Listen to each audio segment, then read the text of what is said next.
Hello guys, welcome to our new video. तो कैसे हो आप सभी? होप सो आप सभी अच्छे होंगे। तो आज का जो हमारा प्रश्न है वह है इतिहास के स्वरूप और प्रकृति। सबसे पहले हम इतिहास के स्वरूप पर बात करेंगे, उसके बाद हम इतिहास की प्रकृति पे बात करेंगे। तो चलिए स्टार्ट करते हैं आज की हमारी वीडियो। इतिहास का स्वरूप क्या है? इतिहास के स्वरूप का सारा ताना बाना इसके अध्ययन से संबंधित अवधारणा, उद्देश्य तथा परिस्थिति की सार्थकता का प्रतिपादन करता है।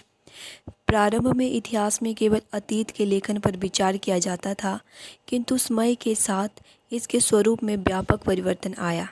आज वस्तुनिष्ठ पद्धति से घटनाओं का अध्ययन करते हैं और उनका मुख्य उद्देश्य अतीत की घटनाओं की जानकारी प्राप्त करना एवं उनका मूल्यांकन करना है। Doctor KL. खुराना एवं आर.के. बंसल का क्या मानते हैं इससे संबंधित? उनका मानना है कि इतिहासकार से यह भी उपेक्षा की जाती है कि वह अपने व्यक्तिगत विचारों को ऐतिहासिक तथ्यों में मिश्रित न करें, परंतु वास्तविकता यह है कि लेखन के समय इतिहासकार पूरी तरह से पक्षपातपूर्ण नहीं हो सकता। उसके कार्य में उसके पूर्वाग्रह स्पष्ट दिखाई पड़ते हैं। इतिहासकार का लेखन पूर्वाग्रह से ग्रसित नहीं होना चाहिए। पूर्वाग्रह क्या होता है? पूर्वाग्रह की बात की जाए तो किसी के संबंध में पहले से ही निश्चित मत पूर्वाग्रह कहलाता है। पूर्वाग्रह इतिहास में पूर्वाग्रह के होने के कई कारण हो सकते हैं, जिनमें से प्रमुख है इतिहासकार का सामाजिक प्राणी होना, इतिहासकार का धार्मिक दृष्टिकोण, विषय चयन की प्रक्रिया, निष्पक्षता का अभाव, विभिन्न राजनीतिक विचारधाराएं, इतिहासकार का व्यक्तिगत दृष्टिकोण, ऐतिहासिक घटनाओं की भूमिका तथा इतिहास में निष्पक्षता आदि। अब हम बात करेंगे इतिहास में पूर्वाग्रह का क्या प्रभाव पड़ता है। पूर्वाग्रहों का प्रभाव। इतिहास अतीत की घटनाओं की कहानी है जो पूर्व में घटित घटनाओं की स्मृति है। कुछ विद्वान मानते हैं कि पूर्वाग्रह सदैव इतिहासकार को प्रभावित करते हैं, क्योंकि उन्हें सामाजिक, आर्थिक, दार्शनिक और आर्थिक परिप्रेक्ष्य में अतीत की घटनाओं का लेखा जोखा करना पड़ता है। मानवीय स्वभाव सदैव जड़ एवं भावहीन नहीं होता। एक इतिहासकार भी भावनाओं से भरा प्राणी है। वह अतीत का अध्ययन वर्तमान के प्रकाश में करता है। वर्तमान युग का विकास अतीत को प्रभावित करता है। अतः इतिहासकारों को अपने लेखन कार्य के समय पूर्वाग्रह से मुक्त होना चाहिए तथा तथ्यों का सही वर्णन करना चाहिए। अब हम बात करेंगे प्रोफेसर E.H. कार्क ने क्या लिखा है। उन्होंने लिखा है कि इतिहासकार के लिए जितना संभव होता है अपने अतीत के अनुभव के आधार पर उस भाग की छानबीन करता है जिसकी वह अपने तर्क के द्वारा व्याख्या करके उसके परिणाम को निकालता है, जो कार्य के प्रति मार्गदर्शन का काम करता है। पूर्वाग्रहों से ग्रसित लेखक जो लेखन होता है इतिहास को संकुचित बनाता है। अब हम बात करेंगे ऐतिहासिक तथ्यों की प्रकृति। इतिहास लेखन एक महत्वपूर्ण प्रक्रिया है। एक ऐसे अनेक पहलू है जो अपने तरीकों में ऐतिहासिक तथ्यों की प्रकृति को प्रभावित करते हैं। ये जो पहलू है ये निम्नलिखित है। इतिहास स्वयं को दोहराता है। कुछ इतिहासकारों की मान्यता है कि इतिहास समय समय पर अपने आप को दोहराता है। इस वाक्य का तात्पर्य है कि ऐतिहासिक घटनाओं की कुछ कालखंड के बाद जो है पुनरावृत्ति होती है, किंतु अनेक विद्वान इस मत से सहमत नहीं है।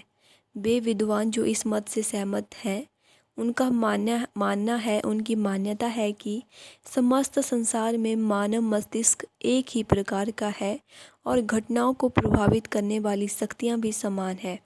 इस प्रकार सभी घटनाएं एक दूसरे से संबद्ध है तथा उनकी प्रतिक्रिया भी एक विशिष्ट प्रकार की होती है, क्योंकि उनमें एक मूलभूत एकता निहित होती है। दूसरी ओर सत्य की हमेशा विजय होती है। इस तथ्य को भी नकारा नहीं जा सकता।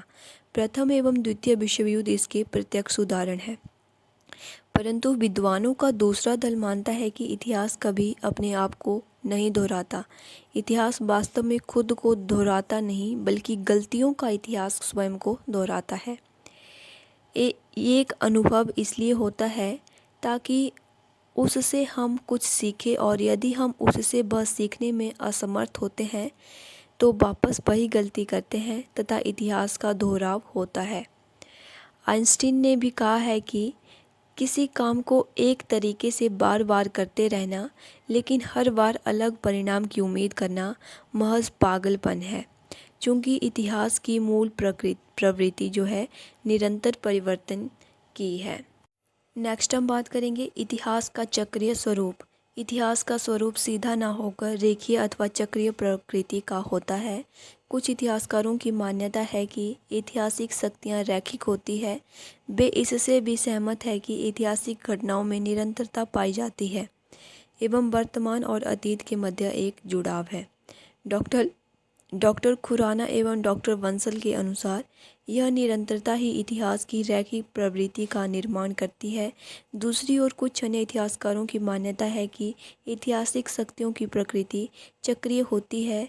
उनके अनुसार इतिहास वृत्त में चलता है, प्रत्येक घटना का प्रारंभ चरम बिंदु एवं पतन होता है। यह प्रक्रिया बार बार होती रहती है और इसके कारण ही सभ्यताओं का उत्थान व पतन होता है और वंशों के द्वारा इतिहास की प्रकृति की पुष्टि होती है। नेक्स्ट हम बात करेंगे अनंत वार्ता।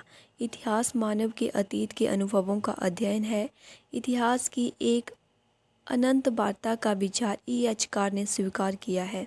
उनके अनुसार यह वर्तमान व अतीत के मध्य अनंत वार्ता है और महत्व आंकलन केवल घटनाओं के वर्णन में निहित नहीं है, अपितु जहाँ तक संभव हो अतीत की घटनाओं से संबंधित विवादों को हल करना तथा उन्हें समाज के सम्मुख प्रस्तुत करना है। नेक्स्ट हम बात करेंगे इतिहासकारों द्वारा महत्व आंकलन। इतिहास का अध्ययन करना क्या आवश्यक है? क्या इससे कुछ लाभ मिलता है? यह प्रश्न इतिहासकारों के मध्य विवादास्पद बना हुआ है कि महत्व आंकलन का इतिहास के अंतर्गत कुछ महत्व है अथवा नहीं।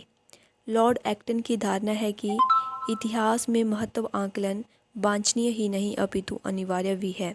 एक इतिहासकार को वस्तुनिष्ठ प्रकार से ऐतिहासिक तथ्यों को देखना, उनका मूल्यांकन करना और तब अपने विचारों को प्रकट करना होता है। इतिहास के अध्ययन के बिना मानव वैसा ही है जैसे स्मृति यानी याददाश्त के बिना होता है।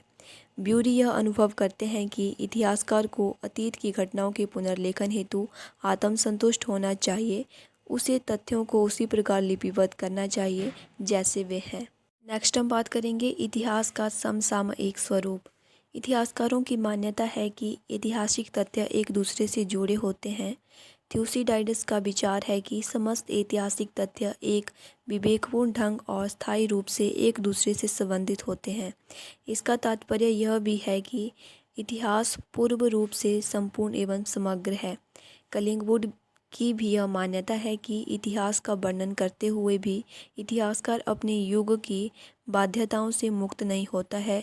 यही कारण है कि उनके लेखन पर आधुनिक विचारों का प्रभाव स्पष्ट दिखाई देता है। विद्वानों की यह भी धारणा है कि महात्मा बुद्ध, महावीर स्वामी, जीसस क्राइस्ट और गांधी जी के संदेश में भी एकता पाई जाती है। इससे इतिहास के समसामयिक स्वरूप का अनुमोदन होता है। यह भी ज्ञात होता है कि समय के साथ साथ इतिहास का स्वरूप बदलता रहता है। नेक्स्ट हम बात करेंगे ऐतिहासिक चमत्कार के आधार। इतिहास स्वयं के साथ साथ ही समय के साथ साथ ही परिवर्तन नहीं होता, अपितु एक इतिहासकार के वर्णन और दूसरे के वर्णन से भी भिन्न हो जाता है, अन्यथा समाज में जड़ता आ जाती है। यह पूर्णतः स्पष्ट है कि इतिहास की प्रकृति बहुत कुछ युग के दर्शन के साथ बदलती रहती है। सामाजिक, आर्थिक और धार्मिक पहलू भी ऐतिहासिक दृष्टिकोण को प्रभावित करते हैं। अतः यह स्पष्ट है कि इतिहास की प्रकृति का अध्ययन कोई सरल कार्य नहीं है। इतिहास वर्तमान और अतीत के मध्य आंशिक रूप से एक अनंत वार्ता है। इतिहासकार को अपने दृष्टिकोण से तथ्यों का उचित विश्लेषण करने के उपरांत निष्पक्ष तौर पर इतिहास लिखना चाहिए। तो आशा करती हूँ आप लोगों को वीडियो अच्छी लगी होगी। Thank you so much.